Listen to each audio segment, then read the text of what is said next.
Hey guys, how you going? Hope you're all doing very well. This afternoon I'm going to be doing another movie review. This movie is a horror film from Sweden, Swedish language English subs, released in the year 2008, directed by Thomas Alfredson, and this film is called Let the Right One In.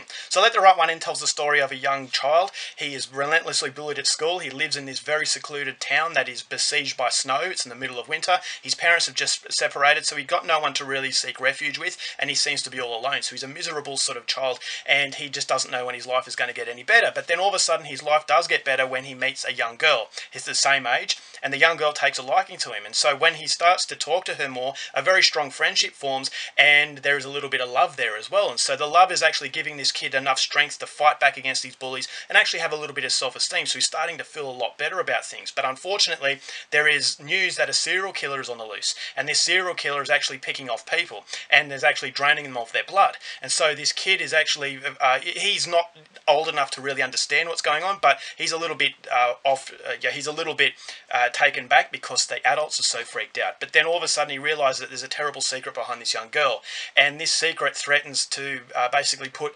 a danger to his safety. But he is very intent on keeping this friendship because for once he's happy, and so he's willing to hide the secret that this young girl has, even if it means putting others in danger. So whether or not he actually gets to keep this friendship or the danger around him starts to get the better of him is something you're going to have to find out for yourself, because that's as far as I'm going with my synopsis.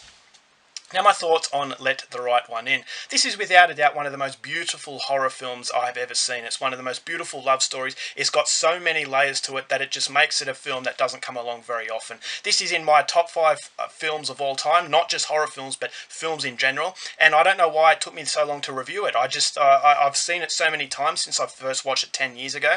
And when I saw today that on my videos, I don't actually have it in my library. So I thought, oh, well, I just rewatched it very recently, and I thought, why not take this opportunity to share my thoughts with you all. And so obviously this is an absolute masterpiece. It's by far Thomas Alfredson's best film, and it shows you that the horror genre is not just cheap. The horror genre, when used very well, can be a very powerful experience, and Let the Right One In is a classic example of this. And so basically this movie is a love story. This movie is a love story about innocence. It does have sexual undertones to what is going on, but it's never exploited to the point where I felt it was cheap. It never exploited to where I felt that I was uncomfortable. It just showed you the innocence of children and what children actually have to come up with against, whether it's bullying, isolation, or adults even. Just the difference and the contrasting difference of worlds between children and adult, I thought was very absorbing. In the adult world, some horrible things were going on, but the warmth of this relationship that these two main characters had was actually, it keeps the viewer warm as well.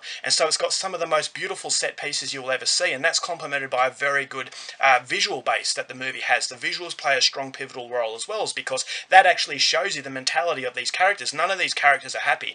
Everyone in this town is on edge because there's a serial killer, and I thought the harsh sort of tone that the environment had symbolized the psychology of these people, and I thought that was very smartly done. It's very beautiful in the snow. It's very vivid colouring, but that colouring does show you the harsh, unforgiving sort of world that this movie has taken place in. And this is something that Thomas Alfredson did very well in The Snowman, which is his most recent film. A lot of people pan that movie, but I thought the cinematography once again played a very strong role in the harsh, unforgiving tone that movie had as well. And so when a good director knows how to use its visuals, that can play a very strong storytelling. And I just thought none better than Let the Right One In. I thought this acting, especially from the two young actors, was absolutely phenomenal. It was absolutely flawless. And I could invest my time on what was going on is because finally this kid has the self-esteem. This kid is fighting it back against these bullies, and all of a sudden he feels like he belongs somewhere, but then all of a sudden there's this terrible secret. So with a good thing comes a bad thing in this movie, but then he's willing to sacrifice everybody else for his own well-being.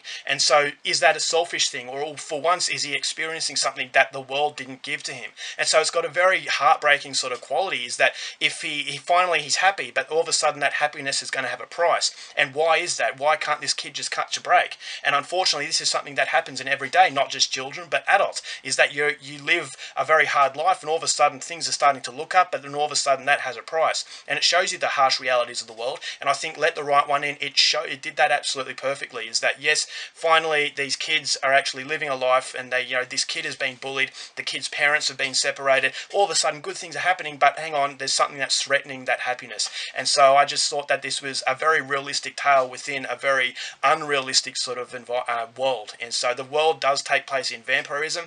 This is a movie that does have some very, very good horror set pieces that I thought was absolutely flawless.